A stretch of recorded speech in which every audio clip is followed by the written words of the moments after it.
μας αρέσει να κρυβόμαστε πίσω από πράγματα και καταστάσεις. Αλλά κάποια στιγμή πρέπει να έρθουμε αντιμέτωποι με όλη την κατάσταση, να κοιτάξεις κατάματα και να προχωρήσεις και να δουλέψεις πάνω σε αυτό, ώστε να την ξεπεράσεις.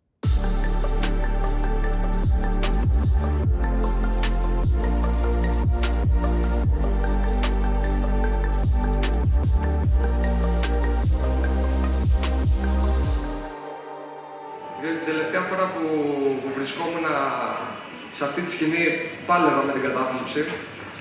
Δεν είμαστε ρομπότ, είμαστε κι εμείς άνθρωποι.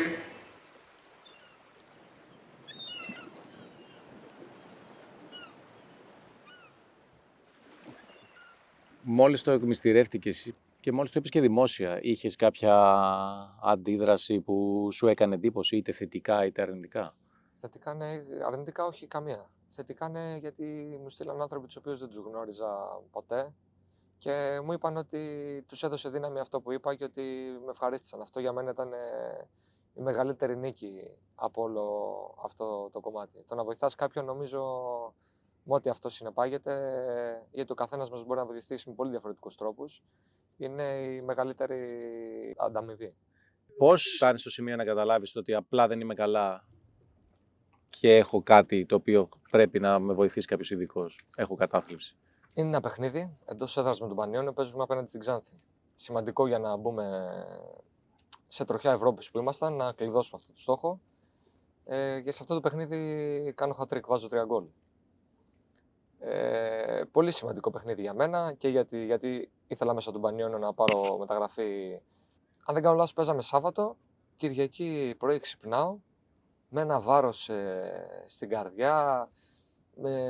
Δεν είχα το αίσθημα της χαράς που όφιλα να έχω, γιατί όλα ήταν τέλεια. Είχα καταφέρει κάτι πολύ μεγάλο. Δεν είχα ξαναβάλει ποτέ 3 γκολ σε ένα παιχνίδι, ούτε μέχρι σήμερα δηλαδή.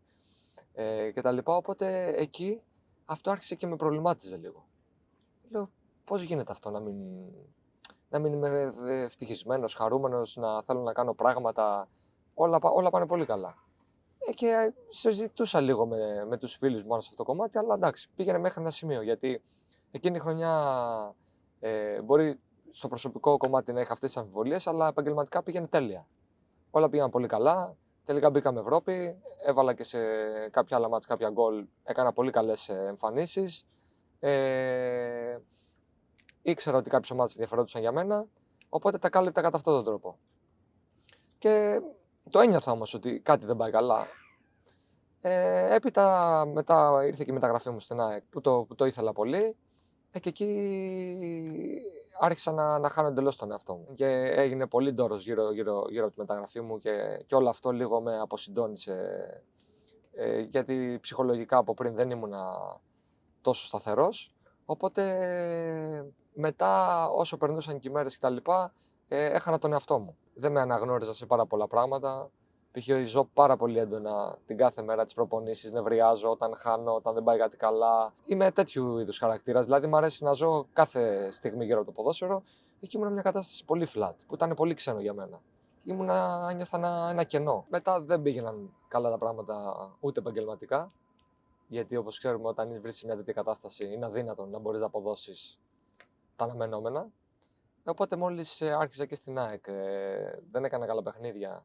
Υπήρχαν πολλές προσδοκίες και από τον εαυτό μου και από τον κόσμο τον γύρω-γύρω. Εκεί έφτασε μια κατάσταση που δεν μπορούσα να αποδώσω καθόλου, δεν ήμουν συγκεντρωμένος. Προσπαθούσα να καταλάβω τι γίνεται, δεν έβγαζα κάποια άκρη μόνος μου. Και μετά ζήτησα βοήθεια από έναν ειδικό όσον αφορά να φτιάξω τον εαυτό μου, να βελτιώσω την απόδοσή μου, να λύσω όποια θέματα είχα.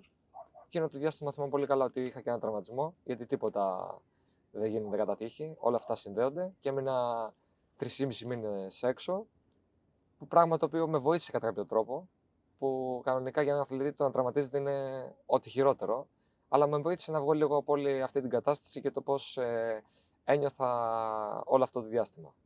Ύστερα με δουλειά πάρα πολύ και πολύ δύσκολες στιγμές στην αρχή, γιατί δεν αλλάζουν αυτά από τη μία μέρα στην άλλη. Κατάφερα πλέον να ευχαριστιέμαι αυτό που κάνω, να το ζω καθημερινά, να είμαι ο εαυτός μου και αυτό είναι το πιο σημαντικό από όλα. Πόσο καιρό σου πήρε για να συνειδητοποιήσεις εσύ βασικά ότι κάτι δεν πάει καλά και να απευθυνθείς σε ειδικό? Περίπου 6 μήνες. Να σου πω, ήθελα να πάω σε έναν ειδικό από πριν, γιατί καταλάβαινα ότι κάτι δεν πάει καλά. Απλά κάλυπτε αυτό το κομμάτι το επαγγελματικό που πήγαινε τέλεια. Και τα βάζα όλα κάτω από το χαλί. Αυτό ήταν το θέμα. Μόλις και αυτό τελείωσε, γιατί ήταν αναμενόμενο ότι θα γινότανε, μετά ήταν μονόδρομος για μένα. Ένιωθα πολύ ευάλωτος σε πάρα πολλά πράγματα. Θεωρώ ότι και η ηλικία μου δεν ήμουνα τόσο όριμος για να μπορέσω να πάω και ένα επίπεδο παρακάτω εκείνη την εποχή. Αλλά και εμείς, ναι, μας αρέσει να κρυβόμαστε πίσω από πράγματα και καταστάσεις. Αλλά κάποια στιγμή πρέπει να έρθουμε αντιμέτωποι με όλη την κατάσταση, να κοιτάξεις κατάματα και να προχωρήσεις και να δουλέψεις πάνω σε αυτό, ώστε να την ξεπεράσεις. Έχει να κάνει, πιστεύεις, περισσότερο με το ποδόσφαιρο, που γενικά ο παίχτης πρέπει να βγάλει το προφίλ του δυνατού, του δεν έχω προβλήματα, του ζω τη ζωή μου, ή έχει να κάνει γενικότερα με το πώς το βλέπουμε ως κοινωνία απέναντι σε κάποιον που λέει ότι έχει κατάθλιψη και ακόμα και σήμερα είναι ταμπού? Νομίζω αυτό είναι τα βιώματα που έχει ο καθένας. Δεν είναι κάτι για όλους το ίδιο πράγμα. Τι θέλω να πω με αυτό? Εγώ μεγάλωσα καταπληκτικά. Σε μια οικογένεια απίστευτη. Είμαστε όλοι πάρα πολύ δεμένοι μεταξύ μας. Έχω πάρει απίστευτη αγάπη, στήριξη, φροντίδα από όλους. Τα προβλήματα τα δικά μου άρχισαν όταν έγινα επαγγελματίας ποδοσφαιριστής και μπήκα στον χώρο του ποδοσφαίρου. Γιατί αυτή η μετάβαση, όταν αγωνίζεις στη β' ομάδα, που είναι όλα ρόδινα κτλ., μετά όταν φτάνεις σε ένα επίπεδο επαγγελματισμού, αλλάζουν πάρα πολλά πράγματα. Και αυτή η μετάβαση εξαρτάται και από το χαρακτήρα του καθενός, το πόσο ρομαντικός είναι, το πόσο ευαίσθητος είναι. Όφιλα ύστερα να αλλάξω κάποια πράγματα του χαρακτήρα μου για να μπορέσω να ανταπεξέλθω στις προσδοκίες που ανέκαθεν είχα πολύ ψηλές για τον εαυτό μου. Είμαι πολύ εσωστρεφής. Δεν θέλω να μεταφέρω τα προβλήματα που έχω στους άλλους. Τη χαρά μου θα τη μοιραστώ, αλλά κάποια προβλήματα που έχω δεν μου αρέσει τόσο πολύ να τα μοιράζομαι. Που και αυτό δεν είναι κακό, μου έκανε. Και ακόμα μέχρι σήμερα παλεύω και προσπαθώ να το βελτιώσω. Όμως κράταγα πάρα πολλά πράγματα μέσα μου. Δεν τα έλεγα όλα. Σίγουρα συζητούσα πράγματα με τους δικούς μου ανθρώπους, αλλά δεν τα έλεγα όλα γιατί έτσι είχα συνηθίσει να τα κρατάω μέσα μου. Πόσο καιρό σου πήρε για να παραδεχθείς το πρόβλημα στην πλήρη του διάσταση και να μιλήσεις γι' αυτό στους δικούς σου, στην οικογένειά σου, σε όποιους θεωρείς εσύ δικούς σου ανθρώπους? Νομίζω μετά από όταν μίλησα με κάποιον ειδικό που με βοήθησε πάνω σε αυτό και με εξήγησε όλη την κατάσταση, μετά μιλούσα με τους δικούς μου. Αλλά δεν ήθελα και εγώ να τους στενοχωρήσω, να τους τρομάξω, οτιδήποτε. Οπότε πάλι δεν έλεγα τα πράγματα ακριβώς πώς ήταν. Σε όλους, όχι μόνο στους δικούς μου, γενικά. Δυσκολευόμουν να ανοιχτώ.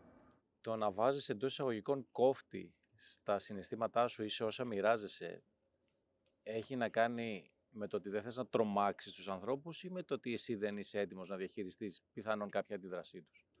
Σε αυτό ακόμα δεν έχω καταλήξει, να σου πω την αλήθεια. Εξαρτάται, νομίζω. Είναι κάποιες φορές που δεν θέλεις να τους φοβήσεις, να τους τρομάξεις, να τους στενοχωρήσεις. Κάποιες φορές όμως φοβάσαι και την αντίδρασή τους. Δεν έχω ακριβώς την απάντηση. Δεν μπορώ να σου πω ότι γίνεται κάθε φορά αυτό. Ποια ήταν η αντίδρασή τους? Η αντίδραση με στηρίζανε. 100% σε αυτό που είχα. Προσπαθούσαν να κάνουν τα πάντα για να με βοηθήσουν. Αλλά εκείνη τη στιγμή νομίζω είναι περισσότερο προσωπική. Ό,τι και να κάνει ο καθένας γύρω από σένα, αν εσύ δεν είσαι διατεθειμένος να ξεπεράσεις αυτά τα πράγματα και να βοηθήσεις τον εαυτό σου από μόνος σου, δεν πρόκειται ποτέ κανείς να σε βάλει από μόνο στον ίσο δρόμο. Βέβαια, όταν όλη η οικογένειά σου είναι δίπλα σου, ξέρουμε ότι για όλους αυτό είναι ένα έξτρα κίνητρο. Και είμαι πραγματικά ευλογημένος που έχω μεγαλώσει μέσα από αυτή την οικογένεια. Η ζωή δεν υπήρχε, να σου πω την αλήθεια. Πολύ σπίτι. Δεν είχα προσωπική, δεν σκεφτόμουν κάτι άλλο πέρα από το τι πρόβλημα έχω, πώς θα το ξεπεράσω. Διαρκείς αρνητικές σκέψεις καθ' όλη τη διάρκεια της ημέρας. Το καλό ήταν ότι κοιμόμουν τουλάχιστον, γιατί όταν είμαι πολύ στεναχωρημένος πάλι καλά κοιμάμαι. Οπότε δεν είχα κάτι σαν προσωπική ζωή. Σπίτι, πολύ, μπάλα έβλεπα πολύ, όλη την ώρα, δεν έκανα σχεδόν τίποτα. Στο ποδόσφαιρο υπήρχε κάποια στιγμή που έπιασε τον εαυτό σου να βλέπεις ότι αντιδράς διαφορετικά, σου συνέβη κάτι το οποίο σε επηρέασε? Στο ποδόσφαιρο δεν ήμουν απλά εαυτός μου και αυτό είσαι όλη την ώρα σε σύγκρουση με σένα, όλη την ημέρα. Γιατί δεν έκανα αυτό, παλιά έκανα εκείνο, τώρα δεν το κάνω αυτό, γιατί έγινε έτσι, εκείνη τη φάση μπορούσα να κάνω αλλιώς. Είσαι συνέχεια σε μια κόντρα που είναι πάρα πολύ τοξική, σε κουράζει απίστευτα συναισθηματικά και σωματικά. νιώθεις αρκετές φορές κουρασμένος χωρίς να έχεις κάνει τίποτα και προσπαθείς κατά κάποιο τρόπο να το αλλάξεις, να κάνεις πράγματα που μπορούν να σε βοηθήσουν και καθ' όλη αυτή τη διάρκεια φυσικά και συνεδρίες με έναν ειδικό που σε βοηθάνε για να καταλάβεις πράγματα, να βγάλεις πράγματα από μέσα σου ώστε να αισθανθείς καλύτερα. Υπήρξε κάποιο σημείο που θεωρείς εσύ ότι έφτασες στο δικό σου συναισθηματικό πάτο και είπες ότι πρέπει να αλλάξω και να κάνω κάτι διαφορετικό? Ναι, το θυμάμαι πολύ χαρακτηριστικά. Ενώ γενικά με τη μνήμη δεν έχω καλή σχέση, θυμάμαι πολύ χαρακτηριστικά. Παίζουμε με την ΑΕΚ ένα εντός έδρας παιχνίδι με τον Ηρακλή στο ΆΚΑ. Το παιχνίδι έληξε 0-0 και ήμουνα στο γήπεδο ένα φάντασμα. Είχα τρομερό φόβο ώστε να πάρω την μπάλα στα πόδια μου, να κάνω πράγματα. Ένιωθα, επειδή γενικά στο γήπεδο έχω πολύ καλή περιφερειακή όραση, μπορώ να δω πάρα πολλά πράγματα και ένιωθα ότι είμαι αυτό εδώ, έτσι, ότι έχω δύο τοίχους εδώ και έβλεπα μόνο τον εαυτό μου και την μπάλα. Και κάθε φορά που ερχόμουν σε επαφή με την μπάλα, είχα τεράστιο φόβο ώστε να κάνω πράγματα. Και έπαιζα πάρα πολύ απλά, δίπλα. Ένα παιχνίδι τώρα, καλύτερα να μην το είχα παίξει ποτέ που λέει ο λόγος. Αυτό νομίζω μπορεί να είναι και το χειρότερο παιχνίδι της ζωής μου. Ήμουνα πολύ safe σε όλες τις πάσες, τα πάντα, δεν έκανα τίποτα.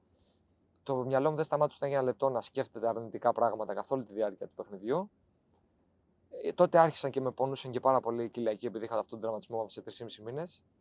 Και ήταν αυτό ένα παιχνίδι που μέσα μου και αυτά έπιασα πάτο. Ήταν ακριβώς το αντίθετο από αυτό που έκανα και φανταζόμουν τον εαυτό μου. Οπότε εκεί ήταν το τέρμα. Λέω αυτό δεν μπορεί να συνεχιστεί άλλο. Δεν γίνεται να αγωνίζομαι υπό αυτές τις συνθήκες μέσα μου κτλ. Και οφείλω να τα αλλάξω. Πόσο καιρό σου πήρε να νιώσεις είμαι καλά, έχω δουλέψει με τον εαυτό μου και δεν έχω κάτι που να με βασανίζει? Αρκετό καιρό μου πήρε. Αρκετό καιρό. Μου πήρε 8-9 μήνες, σίγουρα.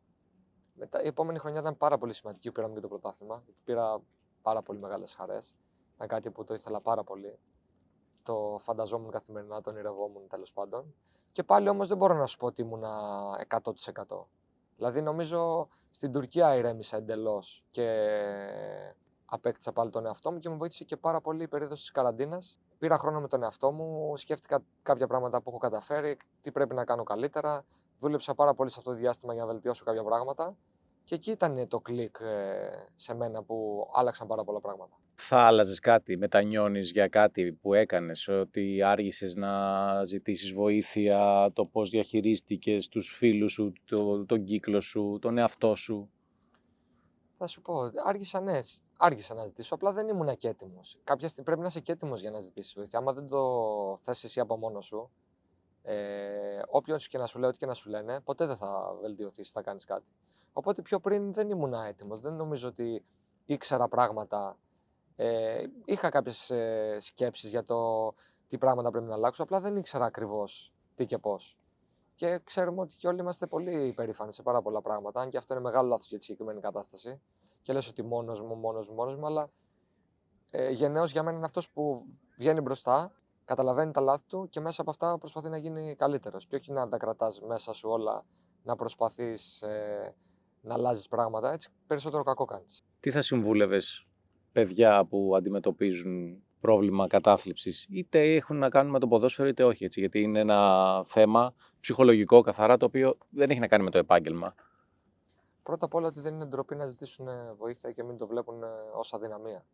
Το δεύτερο ότι να μην τα παρατάνε ποτέ. Αυτό είναι το πιο σημαντικό πράγμα για μένα.